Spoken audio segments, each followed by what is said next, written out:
Okay, let's do this.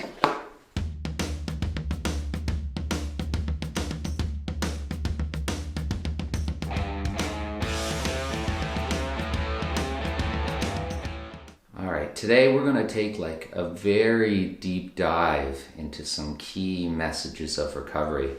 What I normally do, especially in our recovery strategies workbook, is we go through 10 key messages of pain science. What I want to go through here is like how to talk about and the detailed research behind one specific key message, and we'll get into that later.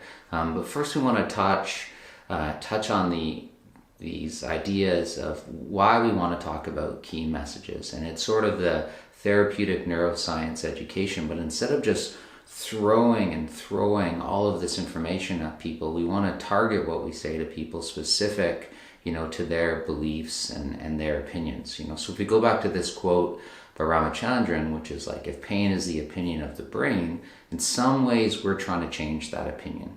So we kind of make this assumption that people have beliefs about their body, they have beliefs about what's going on with their injury, they have beliefs about what they should do to help themselves, and maybe those beliefs aren't necessarily optimistic, and in some ways they're pessimistic, and they might be contributing to their pain problem, right? And so that's the pain science pathway, where we want to find beliefs that are sensitizing people, right? That are somehow harmful, or at least aren't helping, them recover. And then we deliver some specific relevant key message to that. And then ideally, that key message, that knowledge in and of itself might not be enough to change pain, but that will facilitate some sort of behavior change or help you with your mechanical exercise or activity interventions. Right, so we're really trying to flip the script. Instead of like pointing out everything that's wrong, that's what a key message is. Shouldn't be to me. We want to point out everything that's right. So the process here is maybe it's just one or two key messages per visit, or it could be sometimes it's just one message over 6 weeks. There's just one thing that you really want your patient to buy into that's going to help facilitate other changes. And so we're trying to choose that key message that fits the person. And that's always the challenge. And it's not always easy because there will be pushback. We don't know where people got these ideas from. It could have been some offhand comment 20 years ago where they think that their spine is crooked and that bending or lifting and activity makes their joints wear out or something like that. So we're slowly trying to give some new positive message about their body and their chance for recovery. So the process here is, after we give that key message and the research behind it, sometimes we want to see if that applies to them. They may think that has nothing to do with them. I don't know why you're telling them these things. So we ask if it applies. And then, this is called the Kieran-O'Sullivan test, which is after we do the explanation and go through that first session, sort of ask, how would they explain this problem to someone that they know? So often we think we're good communicators. I've done this a lot where I think I gave the right advice and I thought I nailed it in my explanation. And then you talk to them weeks later and you realize that wasn't the advice. Targeting key messages, this is where it's tough. Where we want to, and in my course we go into lots of details of this, and I'm going to do more of these videos on this topic, but we want to find out like some potential false, but primarily false and unhelpful beliefs that might be perpetuating the pain problem. So what do we have to do here? We have to, ask questions. We have to understand why people, think what they think. We have to understand what it is that they think. So asking questions like, what have you been told is going on? What do you think is going on? Where'd you get this information from? Have you been on Google? What has your doctor said? What has your other physio or chiro said, or strength coach? And then the challenge here is we ask that question, is it worth addressing every false belief? And probably not. We don't want to be arguing with our patients, and we're never going to do that, but we don't always have to address everything. The judgment call we make is that belief that someone has that's getting in the way of their recovery. That belief is somehow sensitizing them. We make that call somewhere in there.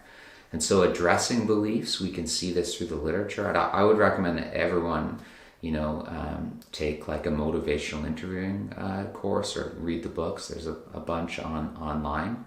Their approach, and this is very simplified and bastardized in some ways to apply to pain, but you want to acknowledge what they've said, and we're not necessarily saying that's wrong. You can do that if it's not very sticky, but we sort of say yes, and we want to give this competing narrative. So you've listened to them better than anyone else has listened before. You really understand, why they hurt and what their story is. So we're going to give this new explanation for their pain that could incorporate some of what they've been told in the past, or can just kind of be parallel. And then we want to support that new narrative with their story, with your exam, with your history. And then because you've shown them that you understand what's going on, they buy into, your new or different approach for recovery and rehab. So your new explanation of pain, helps facilitate the healthy and new behaviors. It's like your mechanical interventions. In some ways we're salespeople. Also see this in the literature with Samantha Bunsley's work, Dr. Bunsley's work, which is just great for understanding the qualitative aspects of pain and what people believe. And she talks about the common sense model. And it's interesting, their approach here is quite similar to the motivational interviewing approach, where they want to give this, non-threatening, coherent low back pain representation or explanation. And that's composed of like diagnostic certainty. And I don't mean diagnosis like you say it's from the disc or the facet or something. It's really just a good explanation for somebody's symptoms. You don't have to get into the whole non-specific versus specific diagnosis discussion here. But you really understand what's going on. And then again, that same idea, that new explanation for pain and then their story helps replace erroneous beliefs. That's the big one. You're replacing these are erroneous and damaging beliefs about pain. And then ideally, we prescribe procedures for controlling or helping with symptoms. All right, so here's some key messages. We're not going to go through all of them, but we're going to go through one in a massive, deep dive review of the literature, going through all facets of the argument. So pain is an alarm, and you've heard that before. Pain is poorly related to damage. Pain is more about sensitivity than damage. Pain is multidimensional. Protection can be over-amplified. Other key messages. Pain is normal. Pain can be weird. We're strong and adaptable. Altered functions poorly related to pain. You don't need fixing before you start doing. And then the last one here, which is the one that this keynote is about, is that you can respond positively to stress. So that physical load, right? This is the key message here. Physical load, stress on the person, stress on the nervous system, stress on a joint, stress on a sensitive joint, stress on the disc is a positive catalyst for adaptation. That's what we're going to look into. So that's what we're diving deep in.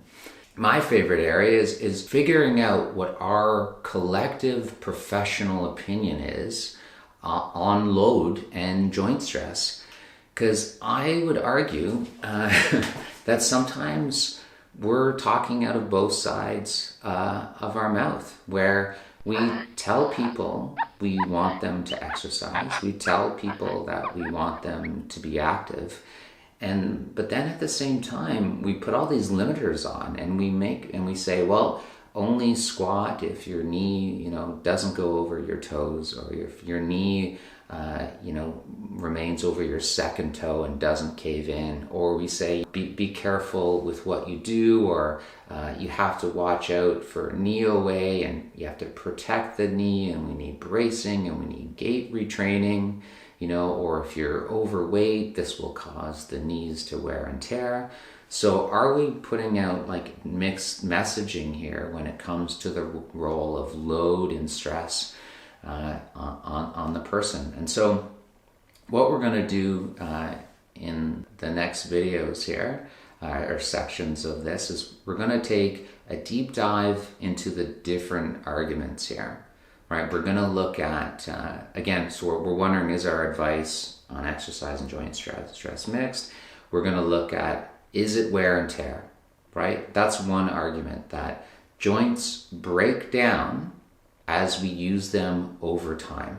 That's the wear and tear hypothesis of osteoarthritis. It's in tendinopathy in some way. It's in disc degeneration. So we're going to look at this, but mostly we're going to focus on knee away because there's so much research there, and we'll use that as an analog.